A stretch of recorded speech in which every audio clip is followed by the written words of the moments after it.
안녕하세요. 매일 병동이나 클리닉에서 산더미 같은 골절 재활 프로토콜 보면서 눈앞이 깜깜했던 적 다들 한 번쯤 있으시죠?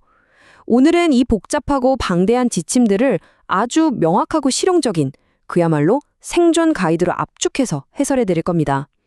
현장에서 바로 써먹을 수 있는 고위험 임상 마스터 클래스 지금 바로 시작할게요.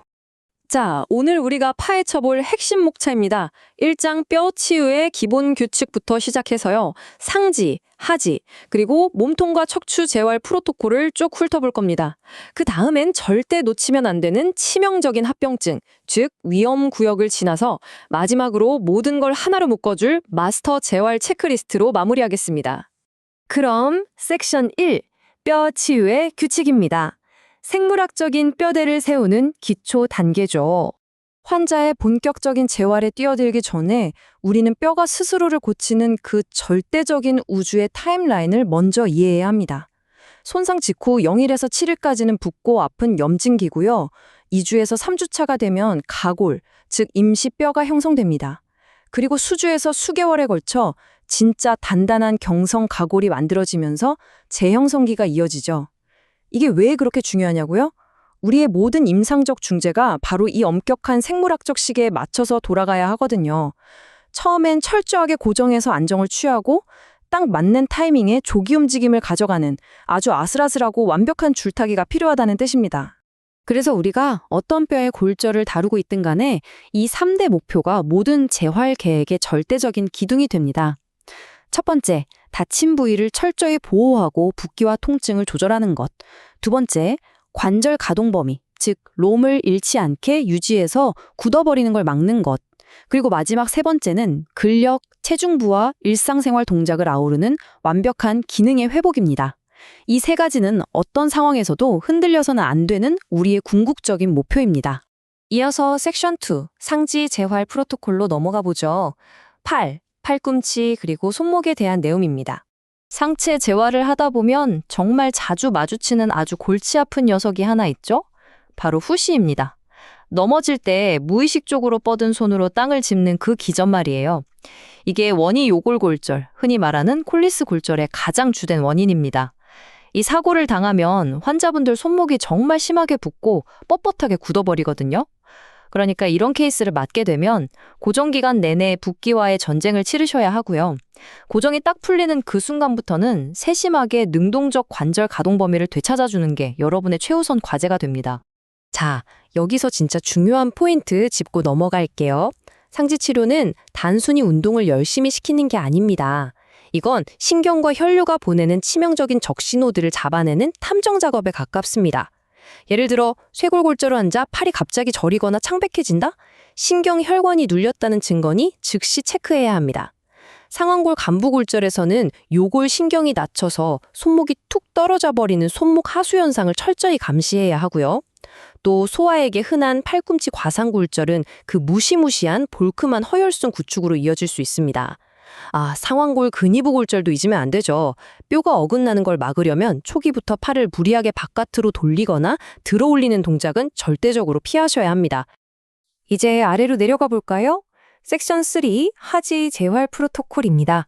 고관절, 무릎, 발을 살펴볼게요. 하지 파트로 넘어오면 게임의 법칙이 완전히 바뀝니다.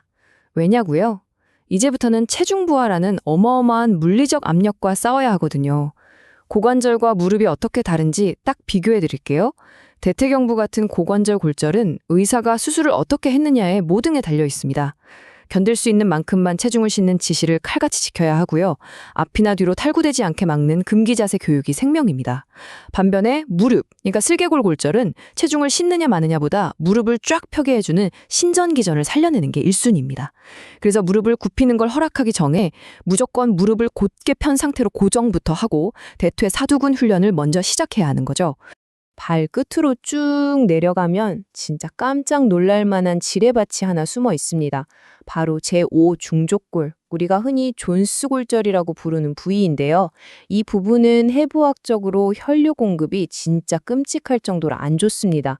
피가 안 통하니까 뼈가 엄청 늦게 붙거나 최악의 경우 아예 안 붙어버리는 분류합에 극도로 취약하죠. 몸속의 모든 뼈가 치유될 만큼 넉넉한 피를 공급받는 게 아니라는 사실 절대 잊으시면 안 됩니다. 여기선 초기에 아예 발을 디디지 못하게 하는 빛의 중부와 지시를 깐깐하게 지켜내는 것만이 이 뼈를 살려내는 유일한 길입니다. 섹션 4. 몸통과 척추 골절로 넘어갑니다. 코어의 안정성과 호흡을 다루는 파트죠. 인체의 중심 부인 골반과 척추 손상이 유독 무서운 이유가 뭘까요?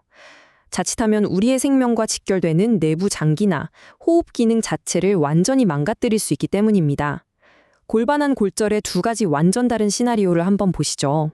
안정형 골절 환자는 통증 조절만 어느 정도 되면 그날 바로 침대에서 일어나 조기 이동을 시작할 수 있습니다. 꽤 희망적이죠. 하지만 고에너지 외상으로 박살이 난 불안정형 골절은 얘기가 전혀 다릅니다. 이분들은 체중 보하가 엄격하게 통제되고요. 침대에서 휠체어로 살짝 옮겨 앉는 것조차 아주 보수적이고 단계적으로 훈련해야 합니다.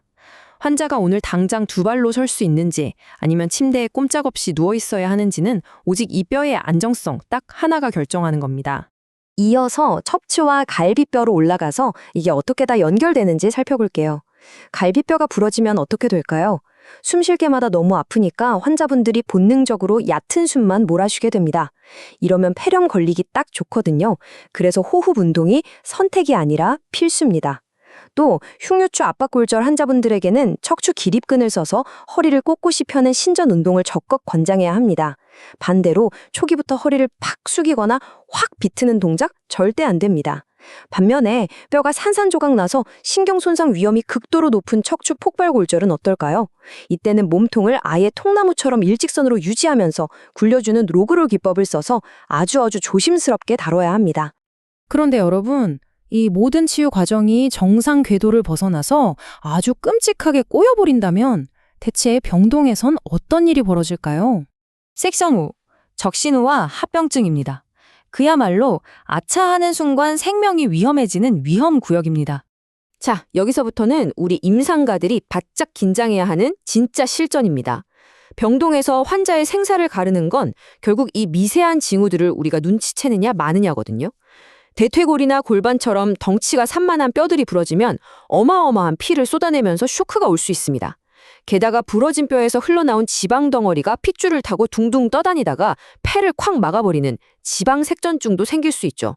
멀쩡하다 환자가 갑자기 숨차하고 횡설수설하고 피부에 붉은 반점이 확 올라온다? 이건 지체 없이 비상벨을 눌러야 하는 초응급 상황입니다. 신부정맥 혈전증이나 폐색전증, 그리고 수술 후 감염 역시 단 1초도 방심해선 안 되는 무시무시한 급성 합병증들입니다.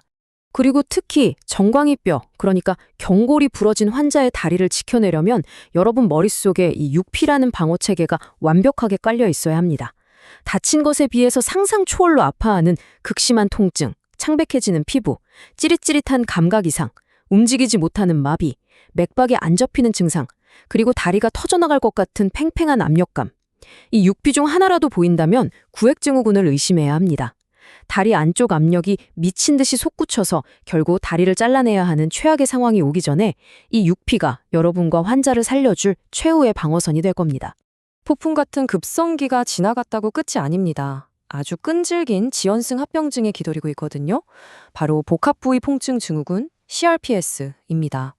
특히 아까 말씀드린 손목 원위 요골 골절 환자분들에게서 자주 나타나는데요.